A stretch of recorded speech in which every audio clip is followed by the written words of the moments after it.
ರಾಜ್ಯದ ಉಪಮುಖ್ಯಮಂತ್ರಿಗಳು ಇನ್ನೂ ಡೌನ್ ಮಾಡೋಕ್ಕಾಗಲ್ಲ. ಮಾನ್ಯ ಶಿವಕುಮಾರ್ ಅವರನ್ನು ಭೇಟಿ ಮಾಡಿದ್ದೆ.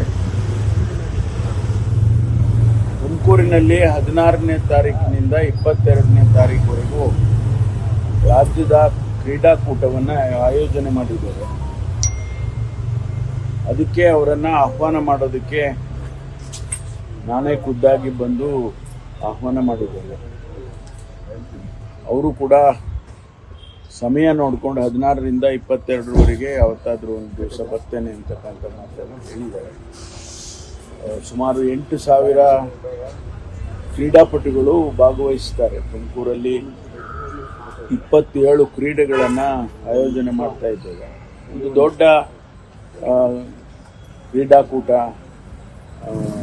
ಇತ್ತೀಚಿನ ದಿನಗಳಲ್ಲಿ ಆಯೋಜನೆ ಮಾಡ್ತಾ ಇರ್ತಕ್ಕಂಥದ್ದು. ಹಾಗಾಗಿ ಮಾನ್ಯ ಮುಖ್ಯಮಂತ್ರಿಗಳು 16ನೇ ತಾರೀಕು ಉದ್ಘಾಟನೆ ಮಾಡ್ತಾರೆ. 22ನೇ ತಾರೀಕು ಸಮಾರೋಪ ಕಾರ್ಯಕ್ರಮಕ್ಕೆ ಮಾನ್ಯ ರಾಜ್ಯಪಾಲರು ಭಾಗವಹಿಸ್ತಾರೆ. ಅದಕ್ಕಾಗಿ ಅವ್ರನ್ನ ಭೇಟಿ ಮಾಡೋದಕ್ಕೆ ಬಂದೆ. ಬೇರೆ ಯಾವುದೇ ವಿಷಯಗಳನ್ನು ನೀವು ಕೇಳೋದಕ್ಕೆ ಮುಂಚೆನೇ ಹೇಳ್ಬಿಡ್ತೀವಿ. ಬೇರೆ ಯಾವುದೇ ವಿಷಯಗಳನ್ನು ನಾವು ಚರ್ಚೆ ಮಾಡಿಲ್ಲ.